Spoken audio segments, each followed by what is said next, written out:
Assalamualaikum Ayah dan Bunda, selamat datang. Nah, kalau Ayah dan Bunda lagi cari-cari info lengkap gimana caranya daftarin putra-putri ke DDI Takalase buat tahun ajaran 2026-2027, wah udah pas banget nih. Yuk, kita kupas tuntas prosesnya bareng-bareng. Sebelum kita jauh melangkah, yuk kita resapi dulu moto dari pondok pesantren ini. Ikhlas tidak terucap, sabar tidak berujung. Wah, dalam banget ya artinya. Ini bukan cuma pajangan kata-kata loh, tapi ini adalah ruh, pondasi karakter yang nantinya akan jadi bekal putra-putri kita selama belajar di sini. Jadi gimana? Udah siap jadi bagian dari keluarga besar DDI Takalasi? Tenang aja, saya bakal pandu Ayah dan Bunda lewatin setiap tahapannya, biar semuanya jelas, gampang, dan gak ada yang bikin bingung. Oke, siap ya? Yuk, kita langsung mulai aja. Oke, jadi keseluruhan proses pendaftarannya ini kita pecah jadi 8 langkah yang gampang diikuti. Enaknya, separuh proses ini bisa ayah bunda kerjain santai dari rumah loh. Sisanya baru kita selesaikan di lokasi. Yuk kita bedah dulu yang bagian online-nya. Nah, 4 langkah awal ini benar-benar praktis, semuanya serba online dari rumah. Mulai dari isi biodata, upload dokumen, transfer biaya, sampai konfirmasi. Tapi ada satu yang krusial banget nih, yaitu langkah nomor 3, konfirmasi pembayaran. Jangan sampai kelewat ya, kirim bukti transfernya ke nomor WhatsApp panitia. Ini kunci biar pendaftaran anak kita lancar jaya. Kalau urusan online udah beres semua, saatnya kita beranjak ke tahap berikutnya, yaitu langsung di lokasi. Nah, disinilah perjalanan putra-putri kita secara fisik di lingkungan pondok benar-benar dimulai. Mulai dari tes, daftar ulang, ambil perlengkapan, sampai nanti masuk asrama. Seru kan? Nah, ini informasi yang penting banget Ayah Bunda. Kuotanya terbatas ya. Untuk tingkat MTS hanya 250 santri, dan untuk MA hanya 150 santri. Jadi ya bisa dibilang siapa cepat dia dapat. Jangan sampai menunda-nunda pendaftaran biar nggak kehabisan tempat. Oke, sekarang bagian yang gak kalah penting, tanggal-tanggalnya. Yuk siapin kalender atau pengingat di HP, kita tandain bareng-bareng biar gak ada yang kelewat satupun. Ini dia, peta jalan kita untuk beberapa bulan ke depan. Dimulai dari pendaftaran gelombang pertama yang dibuka tanggal 22 April, terus ada batas akhir pembayarannya di 4 Juni. Kalau kelewat, tenang, ada gelombang kedua tanggal 24 Juni. Puncaknya tuh di pertengahan Juli, ada daftar ulang, tes, dan masuk asrama. Dilanjut orientasi, sampai akhirnya pengumuman kelas tanggal 23 Juli. Lengkap kan?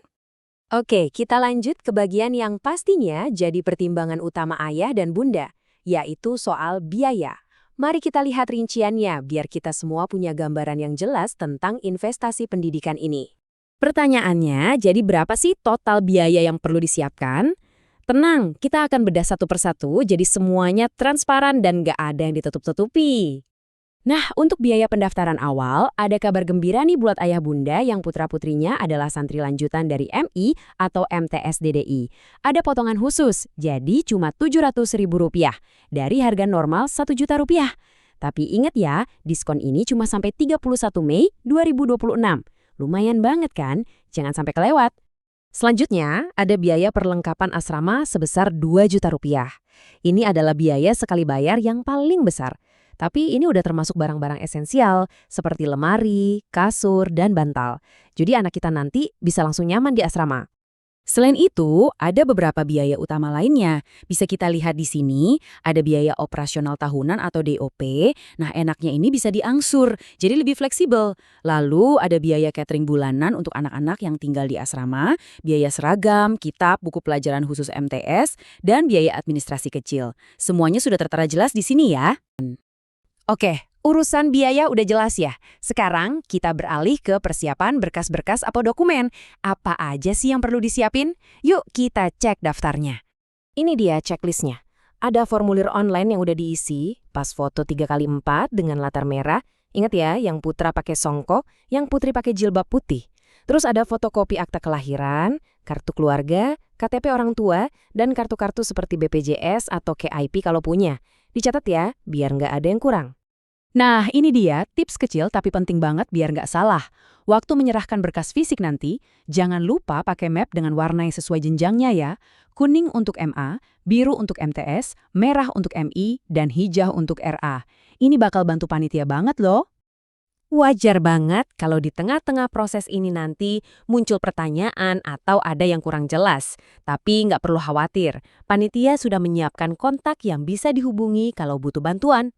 Kalau pertanyaannya spesifik, misalnya tentang kurikulum MA atau kegiatan di MTes, ayah bunda bisa langsung hubungi kontak person sesuai jenjangnya. Untuk MA bisa ke Bapak Rusliman, MTes ke Bapak Mahdi, MI ke Ibu Sri Devi, dan RA ke Bunda Ani. Nomornya sudah ada di layar ya. Nah, kalau pertanyaannya lebih umum seputar pendaftaran atau yang tadi kita bahas untuk konfirmasi pembayaran, langsung aja hubungi nomor layanan pendaftaran utama ini ya, via WhatsApp. Ini nomor sentralnya. Tinggal beberapa langkah lagi dan perjalanan pendidikan putra-putri kita di DDI Takalasi akan segera dimulai. Semoga penjelasan tadi bikin semuanya jadi lebih terang dan gampang ya. Ayah dan bunda sekarang pasti sudah lebih siap dan percaya diri untuk melangkah. Pada akhirnya, semua langkah pendaftaran ini adalah gerbang amal, gerbang menuju sebuah babak baru. Coba kita renungkan sejenak. Warisan ilmu dan karakter seperti apa yang kita harapkan bisa dibangun oleh anak-anak kita di sini? Semoga ini menjadi awal yang baik. Kami doakan yang terbaik untuk ayah, bunda, dan seluruh keluarga dalam memulai perjalanan hebat ini. Terima kasih.